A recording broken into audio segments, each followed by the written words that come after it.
Have you ever used embeddings? If the answer is no, don't worry. It is not something that's used on a daily basis for a large majority of people. However, they are quite useful. But what are embeddings? Embeddings are a fundamental concept in machine learning and deep learning, especially in the areas of natural language processing and computer vision. An embedding is a representation of words, sentences, or images in a lower dimensional space, and it plays a crucial role in capturing and encoding underlying patterns and relationships in data. How does an embedding look like?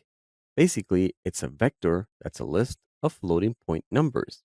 The distance between the vectors measures relatedness. Yes, it's all pure math. A small distance suggests high relatedness, and large distance suggests low relatedness. Here's the code that you use to generate an embedding. I provide the input, in this case is going to be text, and specify the model, text embeddings ADA002. Let me show you with a demo. So let's open this notebook. I'm going to call the imports, load the key, and then make the call.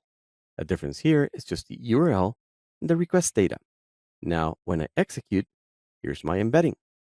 It's a vector with a whole lot of numbers.